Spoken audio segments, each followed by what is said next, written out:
Honorable Minister, I like the way you put it. The numerous advantages in us relating with St. Lucia, whichever country we want to have a partnership with. If we look at the history of several partnerships we've had, sometimes people say we go into some of this partnership as a weaker partner. And I like the fact that we have a lot of potential in Nigeria.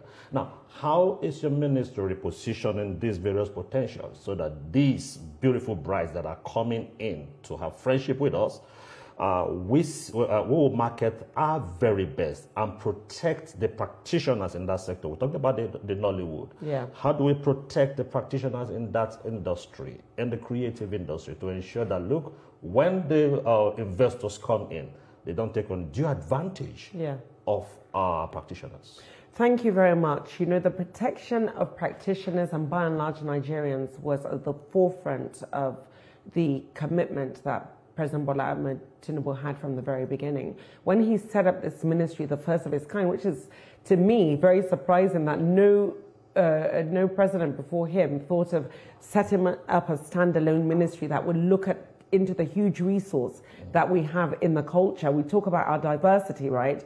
And the creativity and the moment that Nigeria is having presently. So for him to have set that up, he gave a number of marching orders. One was he wanted to ensure that this ministry had the ability to bring economic expansion, to contribute to the nation economically. The second was he really wanted the issue of job creation. He looked at the growing population in Nigeria and said, you know, the best way to absorb them into the job market was to also offer them an environment that will allow them to be able to do so in the cultural and the creative industry.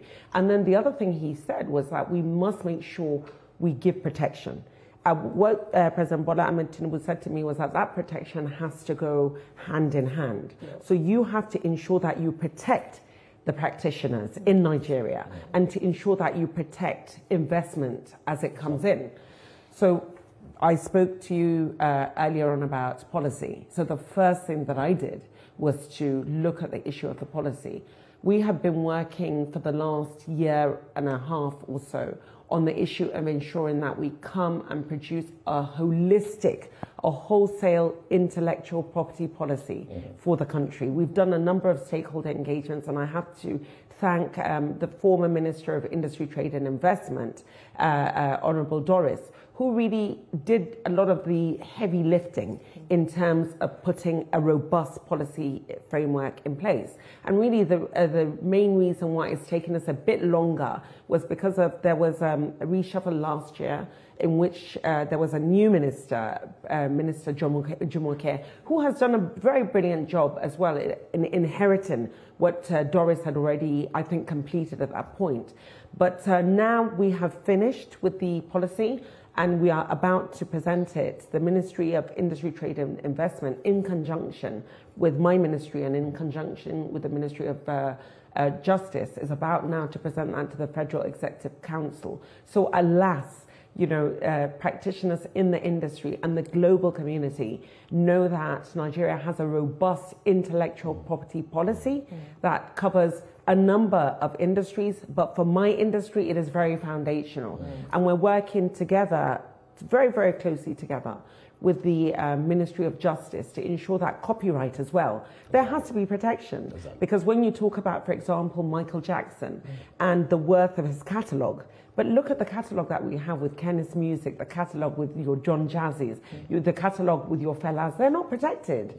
This is a lot of worth and value that we are losing, and then the practitioners are losing. So that has been at the forefront based on the directive that was given to me by President Bola Ahmed Tinubu, and we have done that. We will deliver that. We have delivered it, but by the time it goes to the Federal Executive Council and gets that approval, we would have delivered it. And then when you talk about protection as well, you know, protection, once infrastructure, my ministry has had a little bit of a struggle from the beginning because we met a ministry that started from ground zero. And when I mean ground zero, it was really ground zero. When you see a lot of these other ministries moving, it's because they already have the funding to be able to do so, and they have already, the ground has been has been already, the foundation has been set up, but we had to set up a foundation with little or no funding. But we have leveraged on the support that we've had from the president himself that has made it very, very easy for us to open up doors. And we've leveraged on the interest that the international community has in the industry. And we've been able to raise $200 million from Afrexim Bank that has now is now presently being injected directly into the industry because the industry players don't have funding. So they have done a great job because they're Nigerians, and Nigerians always do a great job on their own, right? So organically, they've done a great job. Government has never, up until now, come in to give them that environment that will allow them to grow the industry on their own. So we're giving them policy. We're working on infrastructure. Abuja Stadium, $4.5 thousand music stadium has already been commissioned in the next 6 months together with NCAC, DG of NCAC, Obiasika, and MEFA. So that is going to be up and running. The one in Lagos is going to be up and running soon, hopefully, $12,000 seater, and hubs. As much as we want to create musicians and artists and superstars in the industry, you can't do it without proper capacity building. There's so much raw talent. So with the support of President Bola Ahmed Tinubu, we have been able to raise 100, and I spoke to you about it earlier on, 100,000 euro from the French Treasury that is going to build hubs. So hubs in, we've already started with that, hubs in 6 geopolitical zones, animation hubs, fashion hubs. So the ink is almost dried on that. And then data. One of the key things that I found that was missing when I came on board was there was no data to be able to give a proper information or interrogation of the industry itself. So we have just completed a data mapping. I think we completed it last week, actually, together with BCG, EY, and Big Win. So it's almost revolutionary because now we have the data, and even the data that we had before that said Nigeria is contributing a certain amount to increasing the GDP from the creative industry was not the right data because a data mapping had never been done. So now we have the data. Now we know the numbers. We know where to go. Investors coming in are going to have the information to know where the numbers are. I've done that for the creative industry. I'm still in the process of finalizing the data mapping for the tourism industry. But by the time we are going to have a creative economy coordination summit, because what you find is a lot of players are doing things informally, but we've not been able to aggregate everything together. At this summit, we will present the data, we'll present the mapping, international community will see the mapping, government will see the mapping, so we'll be able to have a better capture of where, when, how. So people coming into the sector know where the money is, where the jobs are, and we are going to create based on this data, 2.7 million jobs by 2030. And we know they are there.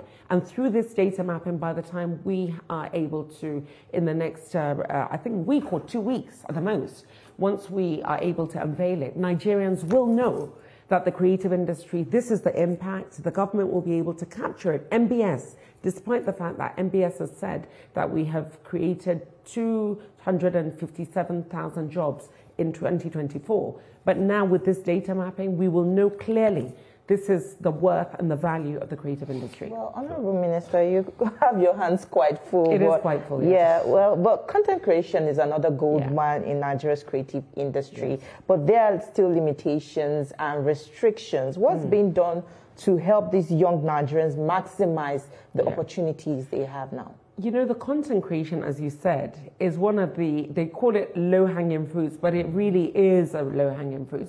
And what is so important about the content creation is not every Nigerian, not every 240 million of us has ability to work in a law firm or in an oil company. But every young Nigerian has the ability to create content on their phone. Exactly. So as a government, through the instruction of President Bola Ahmed Tinubu, we have got to be very intentional in ensuring that we take the ability to every single nook and cranny of the nation to be able to get this content. So the IP that I spoke to you about, the policy, will be able to give them the ability to protect their IP. And now we have an IP monetization that will also allow them to use their IP, whether it's through the content or the specific unique peculiarity of that content that they create, to be able to monetize it and use that as collateral for their business. And then I have a platform called Creatively Acceleration Program. It's a digital platform that allows, no matter where you are in the country, every content creator has the ability to access funding, has the ability to see the networks, to get the accesses that they need. So as a government, what we need to do is to ensure that we put up a structure in place for these young people. That structure is that capacity building, is the access to funding, is the infrastructure. Even if the infrastructure isn't able to come to their villages, but they should be able to access it through the government portal, which is Creative Leap Acceleration Program. Okay. And just to be able to know that when they create this content, or they can just create content as a form of job creation. So again, it's back down to the enabling environment. And by the time we unveil this data mapping, I think these content creators as well will be able to know this is the value from the content creation, and these are the routes that they go, or these are the networks that they follow in order for them to be able to bring that real value to them as individuals, to their society, and to the country by and large.